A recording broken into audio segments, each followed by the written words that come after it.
Football ইতিহাসের এক অবিস্মরণীয় মুহূর্ত। ৩৬ বছরের দীর্ঘ অপেক্ষার অবসান ঘটিয়ে আর্জেন্টিনা পেল তাদের তৃতীয় বিশ্বকাপ। আর এই গল্পের প্রধান চরিত্র লিওনেল মেসি। তবে এই যাত্রাটা মোটেও সহজ ছিল না।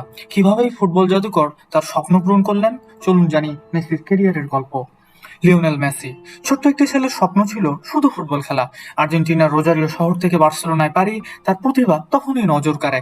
ক্লাব ফুটবলে মেসি অপ্রতিরোধ্য হয়ে উঠলেন, একের পর এক ট্রফি জিতলেন, কিন্তু জাতীয় দলের জার্সিতে যেন সবকিছু থেমে থাকতো। 2006, 10, 14তে তো ফাইনালি খেলে ফেললেন, কিংবা 18, কিন্তু মেসির সেই অধরা বিশ্বকাপ যেন না পাওয়াই থেকে গেল। 2014তে ফাইনালে একটুর জন্য স্বপ্নভঙ্গ। 2018 সালেও দুঃস্বপ্ন কাটলো না। সমালোচকরা বলতে শুরু করলেন, মেসি ক্লাব ফুটবলের রাজা হলেও জাতীয় দলের জার্সিতে তার ইতিহাস লেখা হবে না। তবে 2018 সালে দৃশ্যপট বদলাতে শুরু করে। চলে আসেন কোচ স্কালোনি এবং আশা জাগান নতুন এক ফিনিক্স পাখির হয়ে। দিবু মার্টিনেজের নায়ক হওয়ার গল্প উঠে আসে। আরেক নায়ক ছিলেন তিনি। বিশ্বকাপের ফাইনালে তারও সে অসাধারণ সেভ, যা আর্জেন্টিনাকে এনে দিল চূড়ান্ত জয়ের গল্প। দিবু ছিলেন সত্যিকার অর্থে আর্জেন্টিনার রক্ষাকবচ। 2022 কাতার বিশ্বকাপে মেসি ছিলেন দুর্দান্ত ফর্মে। একের পর এক গোল, একের পর এক রেকর্ড, আর সেই অবিশ্বাস্য ফাইনাল।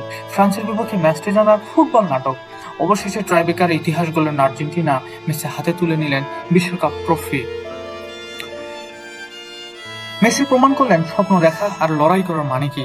স্কালোনি, দিবু মার্টিনেজ কিংবা আলভারেজ আর পুরো আর্জেন্টিনা দল মিলে তৈরি করলেন এক মহাকাব্যিক গল্প।